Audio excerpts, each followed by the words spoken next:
그럼 이번에는 선생님과 함께 공모전 수상작들을 한번 살펴보면서 어떤 포인트에서 감사함이 느껴지는지 한번 살펴보도록 하겠습니다. 첫 번째로 여러분과 읽고 싶은 수상작은 경기 행신초등학교 5학년 김보현 학생이 쓴 제가 아빠를 지켜드릴게요라는 감사편지입니다. 사랑하는 아빠께 2달 전 아침 엄마의 전화로 걸려온 119 전화 한 통, 보이스피싱인 줄만 알았는데 아빠의 사고 소식이었어요. 엄마의 떨리는 목소리와 맺히는 눈물을 잊을 수가 없네요. 버스 정류소에 서 계시는데 음주운전 차량이 정류소를 덮치면서 한 분은 사망하시고 아빠는 2m 이상 나라가 떨어져서 의식이 없다는 믿기지 않는 소식이었어요. 저녁 읽으시면 보현아 아빠 왔다 외치면서 반갑게 들어오시던 아빠인데 하루하루 지나면서 현관문을 쳐다보고 아빠만 기다리게 되었어요. 늘 아빠가 집에 와서 놀아주고 책도 읽어주시는 게 당연한 일인 줄 알았어요. 아빠가 안 계시니 모든 시간이 얼마나 소중한지 비로소 알게 되었어요. 코로나 때문에 병원에도 갈 수 없어 아빠 보고 싶은 마음과 걱정만 쌓여갔네요. 그러던 어느 날 아빠가 조금씩 움직일 수 있다는 빛과 같은 소식을 들었어요. 그리고 하루하루가 지나서 아빠가 열심히 재활운동을 하셔서 집에 돌아올 수 있어 너무 감사하고 기뻤어요. 다리도 손도 머리에도 아직 상처투성이고 걸음걸이도 절룩절룩 걸으시는 게 낯설지만 지금 모습 이대로 아빠를 사랑하고 감사해요. 그리고 잘 이겨내 주셔서 감사해요. 아빠가 저와 함께 같은 공간에서 살아계셔서 감사해요. 앞으로는 아빠가 잘 못 걸으시고 늦게 걸으시면 제가 조금 더 천천히 걷고 길을 다치셔서 잘못 들으시면 제가 아빠의 귀가 되어드리고 힘드시면 제 어깨에 기대고 저를 잡고 걸으세요. 아빠가 지금껏 저의 버팀목이셨으니 이제 제가 아빠를 지켜드릴게요. 아빠 사랑해요. 아빠의 사랑하는 딸 보현 올림. 네, 그럼 지금부터 이 편지를 함께 살펴보면서 어떤 포인트에서 감사함이 느껴졌는지 그리고 어떤 포인트에서 심사위원들의 마음을 움직였는지 한번 살펴보도록 하겠습니다. 우선 이 편지 같은 경우 처음 부분에 상황에 대한 설명이 잘 나와 있습니다.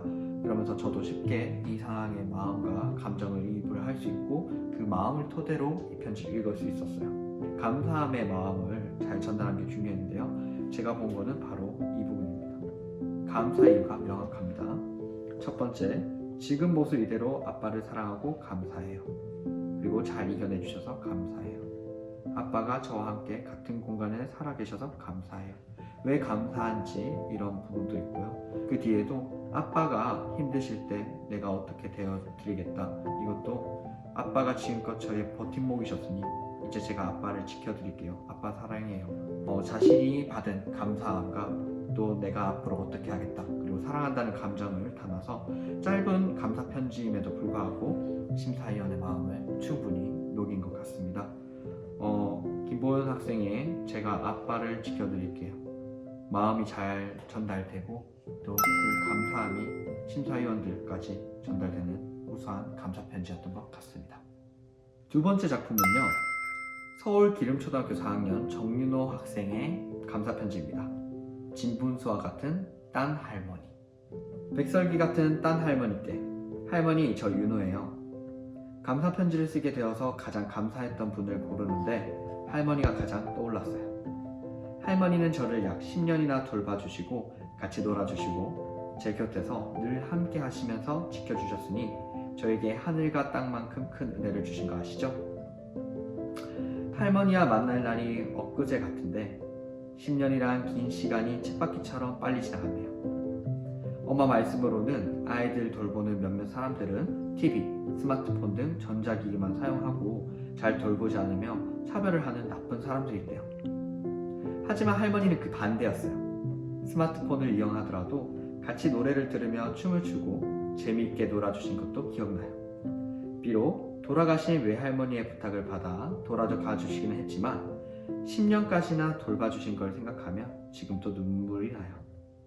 저는 지금 4학년 2학기 예습으로 분수의 덧셈과 뺄셈을 배우고 있는데 진분수를 보면 할머니가 떠올라요. 왜냐하면 선생님과 부모님들이 진분수를 쉽게 이해하게 도와주시려고 진분수는 엄마가 아들을 업고 있는 모습이다 라고 가르쳐 주셨는데 옛날 저를 얻고 병원으로 달려가시던 할머니가 가장 기억에 떠올랐거든요. 전 정말로 이 날이 할머니와 있을 때 가장 인상 깊었던 날이에요. 정말 생생하게 기억나요. 그래서 저에게는 할머니가 가족처럼 느껴져요.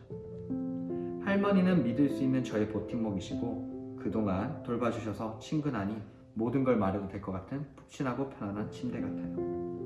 할머니를 못 뵌 지 한 달이 넘었네요. 방학이 되면 바로 갈게요. 이렇게 많은 것을 도와주시고 저를 돌봐주시다니 할머니는 제 인생의 선물 같아요. 그래서 할머니는 저에게 예수님과 같아요. 할머니, 다시 한번 사랑하고 건강하세요. 이 은혜 잊지 않을게요. 2019년 7월 8일 할머니를 사랑하는 윤호올리. 그리고 이 친구는 편지뿐만 아니라 간단하게 시를 적어서 같이 제출해줬는데 시도 한번 읽어볼게요. 백설기, 뜨끈뜨끈하고 김이 모락모락 나는 따뜻한 할머니와 쫀득쫀득해서 귀에 착 달라붙는 할머니가 책 읽어주시는 소리. 백설기처럼 하얀 할머니의 하얀 머리카락. 할머니 사랑해요. 그럼 저와 함께 편지를 차근차근 살펴보면서 어떤 포인트가 감사함의 요소가 잘 느껴졌는지 또 심사위원의 마음을 움직였는지 살펴보도록 하겠습니다. 먼저 처음에 누구에게 감사함을 표현하는지 그리고 왜 감사함이 담겨 있는지 그 이유에 대해서 구체적으로 설명을 잘 해준 것 같아요. 하지만 이 편지에서 가장 하이라이트는요, 바로 비유적인 표현입니다.